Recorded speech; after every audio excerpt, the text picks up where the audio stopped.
Hi everyone, welcome to this week's reading for the week of March 19th through to the 25th, 2018. This week I'm using cards from the Simply Deep Tarot, which is this one here, and I'm going to pick an oracle card from the Zodiac reading cards, which are a new deck that I have, which is based on astrology. Alright, so with the astrology this week, quite a lot going on. The sun moves out of Pisces into Aries, so happy birthday all the Aries people, sun people out there. Aries season should be very fiery, as we have other planets also in Aries, such as Mercury and Venus. So, you know, if in the last kind of week especially you've been feeling your energy really drag, or feeling just like in a world of your own that's just not that positive, it could have been because of a couple of factors.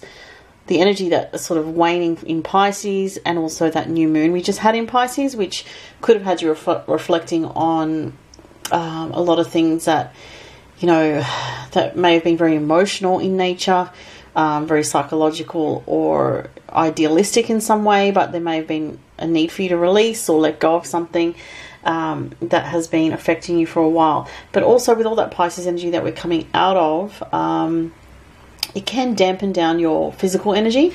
But the good news is now that, you know, we have this Wednesday, the sun moving into Aries, so it's not till Wednesday, but, you know, you'll probably feel it even later today, Monday or Tuesday. The energy will definitely pick up because the sun is very well placed in the sign of Aries. So what else we've got going on is Mercury and Venus will conjunct in Aries on Thursday. Monday, just to go back, actually Monday might be a bit of a tricky day because the moon will make a square with Pluto, so we may feel on Monday, Sunday, Monday, depending where you are in the world, some frustrations if things are not going smoothly with, you know, getting your needs met or getting things done that you want to get done. That inner sense of flow and motivation, if you feel like you're struggling with that, it could be because the moon square Pluto on Monday, and it could cause some inner tension. So just be kind to yourself if you're feeling that inner stress on Monday. So yeah, Venus Mercury conjunct in Aries on Thursday, which could make for a more fast-paced energy, because by then the sun will have moved into Aries, so we can have Sun, Venus, Mercury all in Aries. Very fast-paced energy there. Could be a bit heady, so and also a bit too impatient, so watch out for that, you know, with yourself and with others. So try to take a deep breath. Mercury officially retrogrades this Friday, so we are in the shadow period still, so people can already be sensing issues with Mercury related themes such as travel, information, accuracy of information, double checking information, especially if you're traveling. But it's exact on Friday, and it continues through till April 15th, the Mercury retrograde. So as I always say, if you have Mercury retrograde in your natal chart, this is good for you. It's a good time for most people to also just revise and review things, whether that's your actual life as a whole or certain areas of life. If you know your chart, look to where the Mercury is retrograding, what house of your natal chart, because that can, you know, show you where you're going to experience a sense of reviewing things or going over things or needing to double check information as well. What else?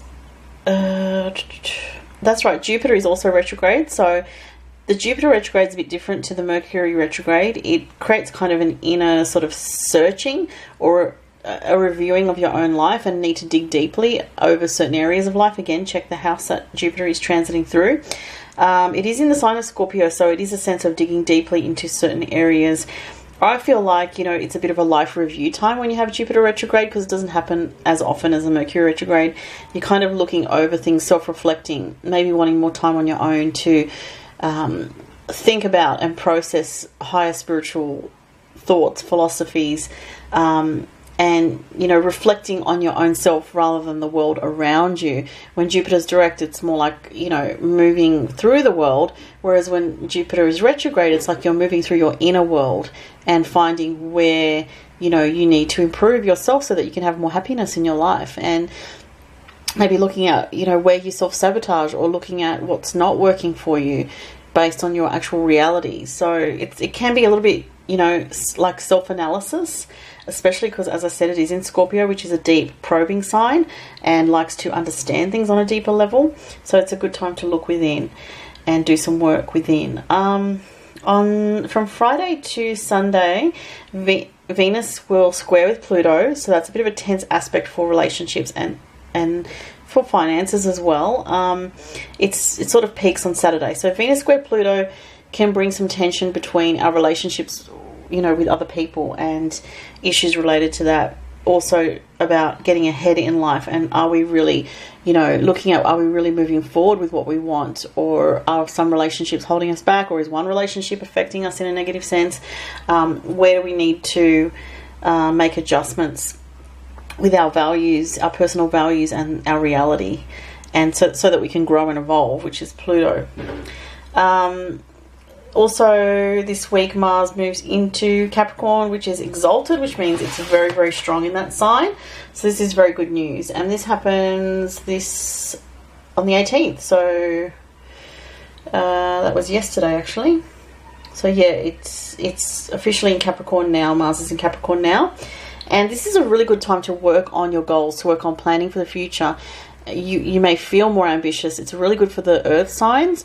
It could be a bit tense for Aries, the cardinal signs, so Aries, Librans, Cancerians. It could be a bit tense for those signs. If you're a Capricorn, it could supercharge your energy, but be careful of not overdoing it, because you could run yourself ragged or make yourself unwell if you push too hard with Mars in your sign. And also, because it's only in the early degrees, if you know your chart, it's going to be affecting the early degree placements, whether it's cardinal placements, as I mentioned, or if it's earthy placements. If you've got like a 1 degree Taurus moon, it's going to supercharge your emotional energy up, or Virgo moon, same thing. So Mars in Capricorn is just all about really reaching for those heights and understanding the practical reality behind things, being very practical about your life and realizing what it is that you need to do to move forward, to make progress in your life. Okay, so let's have a look at the tarot cards for this week.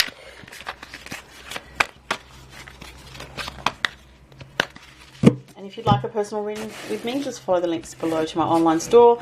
Turnaround time is 6 to 13 business days at the moment. So what's happening this week?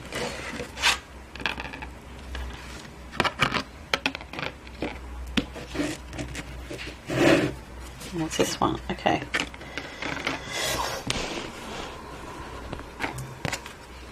Six of Swords. Oh, I like that. Okay, Temperance. And Knight of Wands. Okay, so the Six of Swords is, for me, I feel very positive with this energy. It's moving out of that, as I feel like this is about moving out of the turbulent waters that we just came out of with all that Pisces energy. So it's saying that this week your energy will start to pick up. You will start to feel like you're moving forward in a more positive direction in your life. So it's going to be thanks to that Sun in Aries, which Sun is exalted in Aries, and we're also going to have Mars exalted. Well, we do have Mars exalted in Capricorn. So that's very strong energy for forward movement. Now, at the same time, don't forget that Jupiter, as I said, is retrograde, so it's internal as well. So I really feel like it's saying that on one hand, you can let go of some emotional issues that have been bogging you down in the last few weeks and move into more of a sense of balance with yourself, which is the Temperance card here. So I really like that message. And I also get creativity with this for some people. So maybe if you felt like you didn't have the momentum behind your creativity, you might actually find that there's more energy for creative projects coming up this week. The Knight of Wands is interesting. The Wands represents fire energy. So, and you can see all the red and the red color there, which represents that fire, and all the Aries energy that we have this week, all the fiery, passionate energy that's coming in. So it's a card and a message about following your passions and listening to your intuition, letting your instincts, your higher instincts, guide you. Okay, it's not so much really, I feel, the lower instincts. I feel like it's more to do with practical life goals, what you want to achieve in life, where you want to be in life, you know, what's important to you, and really listening to your heart and following that. Okay, so let's have a look at, one more card from the Zodiac reading cards. I want to get that top one. Interesting. Sun in Taurus. So again, we have a focus on practical matters this week. And it says practicalities. Boost self-worth and finances. Interesting, because it does relate with Mars in Capricorn is very much, that energy this week is also about practical matters. It's about your finances as well. And I feel the Taurus energy is coming up because it's saying that a lot of Taurians are going to get a boost this week in some way. And it's going to be very practical, and it could be a financial bonus or financial reward in something for you if you're a Taurus, or even if you're an earth sign in general, I want to say. So, but the other thing is, it's also about, remember to connect with nature, because with all this strong Aries energy, we can get a bit carried away with ourselves this week, and it's reminding you to take time to slow down, to enjoy the small things in life, appreciate the small things, the good things. You know, it's really, really important to have psychological and emotional well-being and health, is to appreciate things and to be happy with what you do have, because if you're always sort of looking at what you don't have, that can become very, very negative. So with Taurus energy, you know, usually you'll find Taurian people appreciate beauty in life, no matter how small. You know, appreciate a cup of coffee in the morning, appreciate, you know, a beautiful view, appreciate just sitting on the grass in a park and just being at peace. Very simple things, and that can be such a blessing to tune into that energy, and can really uplift your personal energy and your own personal happiness. Have a fantastic week, everyone. Thank you so much for watching. Talk to you soon. Bye.